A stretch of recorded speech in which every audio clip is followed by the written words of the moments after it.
이번엔 안희정 후보가 검증 대상이고요. 최성 후보부터 질문. 네, 오마이뉴스의 대선 주자 검증 기사를 보면 최종 판결문을 근거로 안희정 후보는 2002년 대선 당시에 삼성 등으로부터 총 52억 원의 불법 정치 자금을 수수했고 이 돈을 개인 아파트 구입과 총선 출마 여론조사 비용 등으로 3억 6천만 원을 이용했다고 보도했습니다. 지금까지 안 후보는 당을 위한 희생이다, 개인적인 이용이 없었다라고 수차 말씀하셨는데 진실은 무엇인가요? 예, 같은 당 동지한테 그런 방식으로 질문을 받을 줄은 몰랐습니다. 예, 일부의 그 자금에 있어서 유용의 사실에 대해서는 제가 사과 말씀을 올렸습니다. 그리고 또한 대선 이후에 제가 지역구 활동을 하기 위해서 받았던 개인의 정치 자금의 일부건 대선 자금과 별도의 문제입니다. 그 점에 대해서도 역시 저는 사과를 드렸고 책임을 졌습니다. 네, 마치시겠습니까? 이재명 후보 질문입니다. 네, 복지 확대는 경제 성장의 새로운 기초가 된다는 게 IMF 같은 국제금융기관의 권장 사항입니다. 저는 모든 국민에게 국토 보유세를 15조 원 가량 걷어서 전 국민에게 30만 원 정도를 전액 되돌려주는 정책을 준비하고 있습니다. 이 정책에 대해서 우리 안희정 후보께서는 여전히 복지는 공짜나 또는 낭비 뭐 이런 쪽으로 생각하시는지 한번 의견을 묻고 싶습니다. 복지 정책에 대해서 저는 공짜밥이라고 이야기하지 않았습니다. 다만 이재명 후보님이 말씀하시는 기본소득제에 들어가는 43조 원이면 우리가 더 지금 시급하게 써야 될 많은 사회복지 영역이 있다. 장애인에 대한 급여율, 그리고 노인 빈곤에 대한 문제, 그리고 4대 보험에 대한 급여율의 향상, 그리고 보육 문제 등에 대해서 우리가 좀 더 돈을 사회복지적인 재정에 더 써야 된다는 저의 주장 말씀을 올렸던 것이지 기본소득제나 복지정책에 대해서 제가 간과하는 것은 아닙니다. 문재인 후보 질문입니다.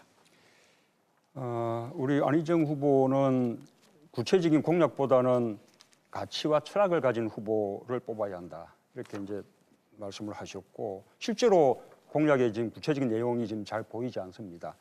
또 정책 공약을 후보 캠프에서 만들 것이 아니라 당에게 맡겨야 한다. 거의 정당 정치다. 이렇게 말씀하시기도 했고요. 그런데 가치와 철학이 있는 후보를 뽑아야 한다라는 말에는 뭐 100번 공감하는데 유권자들은 실제로 후보의 구체적인 공약을 봐야만 네. 그 가치와 철학이 실현 가능한 것인지 알 수 있지 않겠습니까? 어떻게 생각하십니까? 답변 보시죠. 예, 저는 우선 대한민국을 이끈다면 대한민국을 어떠한 나라로 이끌 것인지에 대한 철학과 소신을 말씀을 드리는 것이 우선 중요한 거라고 생각을 하고 있습니다. 민주주의를 어떻게 잘해서 우리가 국민을 단결시킬 것인지, 분열을 어떻게 극복할 것인지, 예, 이것에 대한 저의 소신을 말씀을 드리는 것이 첫 번째 우리들이 해야 될 토론이라고 생각을 하고 있습니다. 그 외에 저 역시도 각 분야별로 구체적 공약에 대해서는 제시하고 있습니다. 다만 그 공약이 선거 때 선심성, 시혜성 공약으로 국민들에게 다가가는 것에 대해서는 소신과 철학으로 제가 말씀을 올린다는 저의 정치적 소신입니다. 네. 검증 토론 마지막 최성 후보가 검증 대상이고요. 이재명 후보부터 질문 시작하시죠. 네, 저는 기본소득 43조 원을 국민들에게 지역화폐 형태로 지급을 하게 되면 해당 지역에 반드시 써야 되고 또 지역 자영업자들의 매출이 늘어나고 격차도 해소되고 그게 경제 성장에 도움이 된다라고 저는 판단합니다. 이 지역 화폐를 이용한 복지 지출에 대한 의견을 한번 여쭙고 싶은데 혹시 고양시에도 혹시 이런 게 있는지, 저는 뭐 최성 후보님은 정책이나 이런 걸 좀 잘 발견하기 어려워서 이렇게 물어봅니다. 네, 어떻든 기본소득을 통해서 지역경제 활성화를 위한 우리 후보님의 공약에 대해서는 높이 평가를 하고요.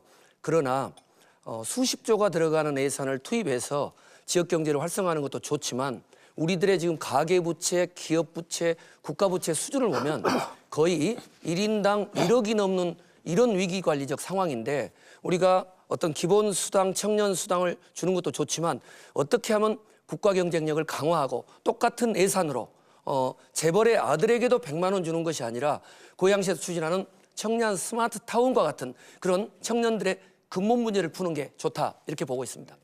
문재인 후보 질문입니다.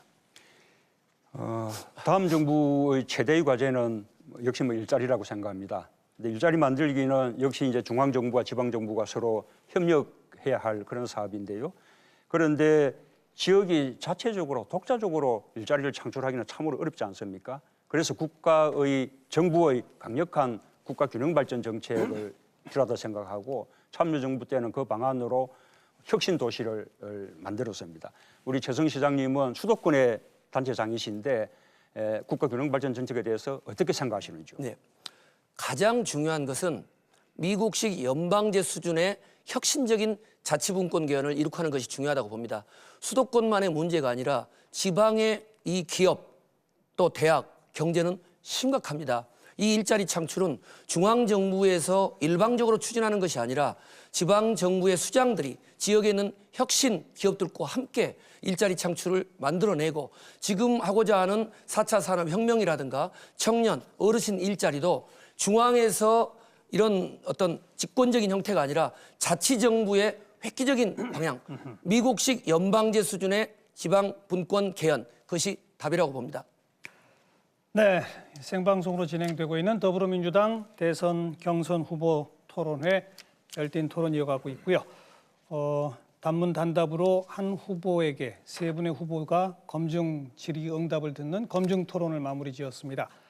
조금 아까 표현한 것처럼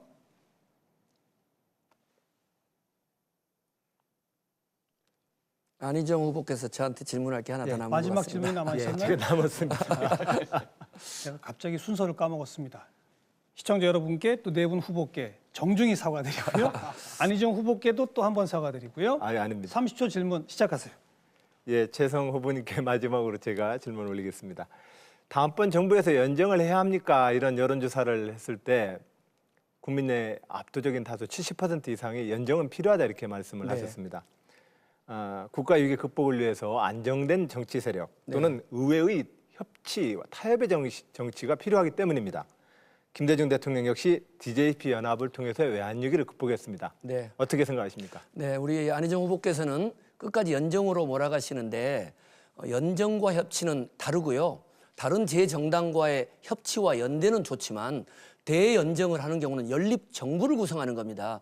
특히나 지금까지도 헌재를 결정을 인정하지 않고 있는 박근혜 국정농단 세력의 핵심인 자유한국당과 연립정부를 구성한다. 이것은 마치 일제 독립운동한 이후에 친일파들, 독재 청산한 이후에 독재 세력과 적폐가 청산하지 않는 가운데 연정을 하겠다는 것은 저는 반대고 민주개혁 진영 그리고 보수적인 일반 국민들 그것과 함께 대연정을 하는 것은 저는 언제라도 찬성입니다.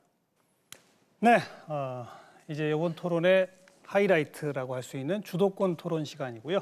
주도권 토론의 첫 번째 출발은 최성 후보가 시작하게 됩니다.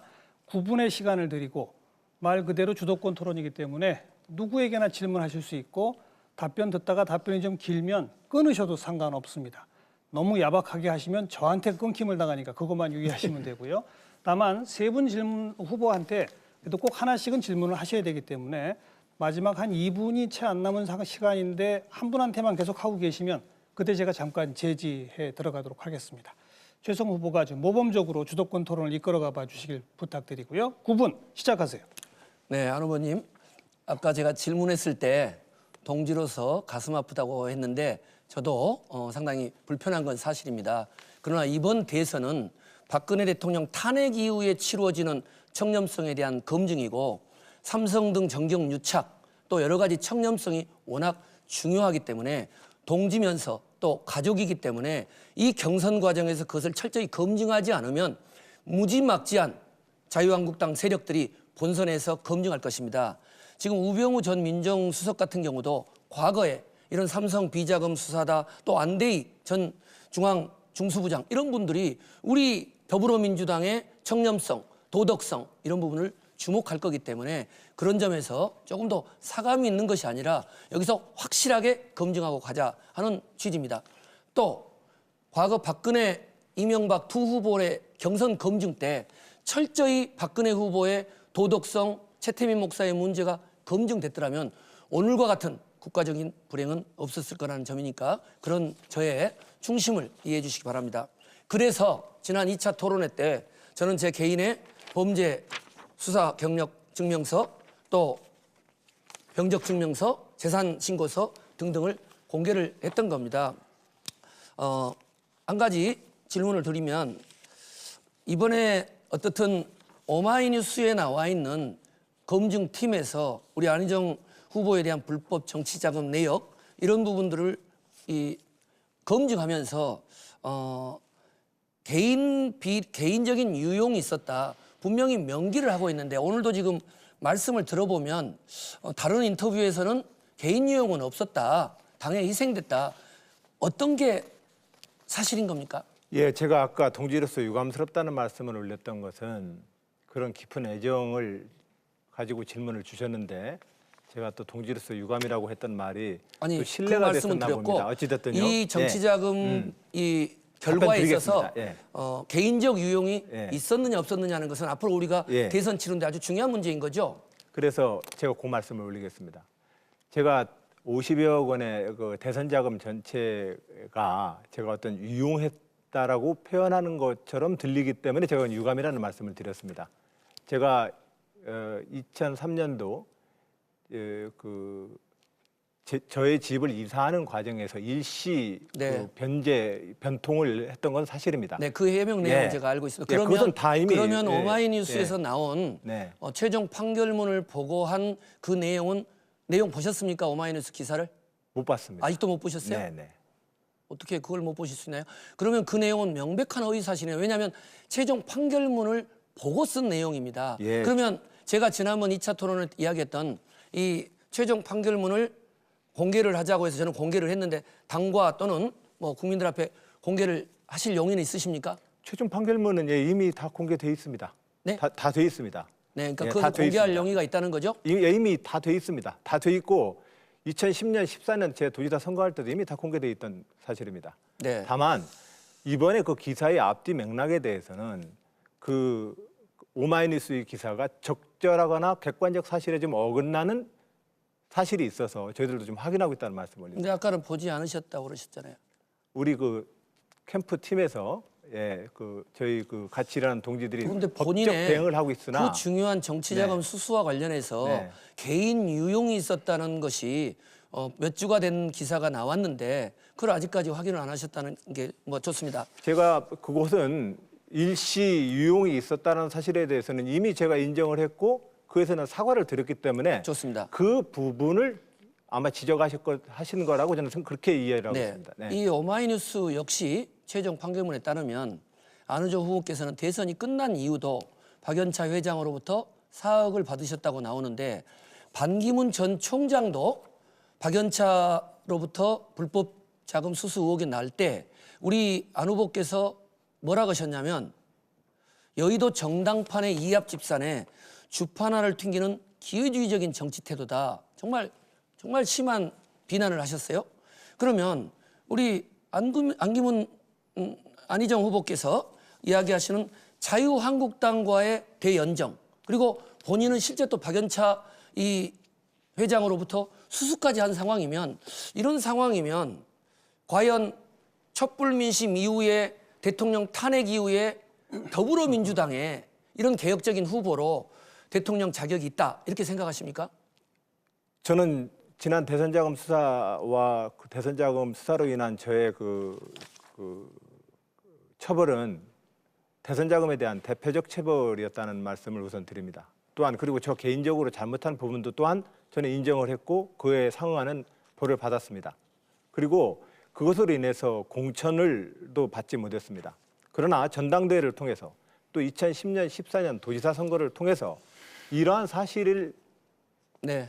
전제하고 알겠습니다. 저는 이미 도지사로서 공적인 어떤 삶을 이 이런- 선택을 받았습니다. 그래서 그러한 어떤 과정이 저는 국민 여러분들께 정치적으로 사면받고 복권받은 것이다 그렇게 생각하고 알겠습니다. 있습니다. 주도 시간이 짧아서 네. 나중에 좀 추가적으로 말씀을 올리기로 하고 중요한 것은 어떻든 최종 판결문을 통해서 계속되는 안 후보님에 대한 검증들이 하루속히 종결돼서 그런 오해가 풀리기를 희망합니다. 이재명 후보님 페이스북에 띄운 글 또 오늘 말씀 잘 들었는데 이재명 후보님이 시장으로 계시는 성남시는 작년 초에 음주운전을 한 번만 하더라도 이걸 5대 비위 행위로 발표하면서 승진 제외 보직 박탈을 하시겠다고 하셨고, 이 공직사회는 음주운전만 해도 또 시의원 공천 때만 해도 작은 범법 행위가 돼도 이게 이 공천에서 탈락하고, 또 장관 청문회 할 때는 표절만 나와도 이 장관 인준이 거부되는데, 우리 이재명 후보님 이 음주운전을 포함해서 이 전과 또 논문 표절 이런 부분에 대해서 이렇게 너무 당당하게 이야기를 하시는 걸 보면 자신에게는 너무 관대하고 타인에게는 너무 가혹한 것 아닌가. 남이 하면은 불륜이고 자신이 하면 로맨스냐, 이런 이야기들이 많이 하는데 어떻게 생각하십니까? 한번 말씀드린 거니까 국민들이 판단하실 겁니다. 더 이상 논문 표절 얘기는 그건 뭐 대학에서 야간 특수대학원의 논문으로 충분하다라는 최종 결론이 났으니까 제가 논란되는 것조차도 싫어서 제가 반납했는데 대학에서 괜찮답니다. 그 정도는. 그래서 그 얘기는 우리 대학에서 발표한 공식적인 보도자를 한번 봐주시면 좋겠습니다. 네, 알겠습니다. 우리 문재인 후보께 그리고 제가 하나 좀 맞아.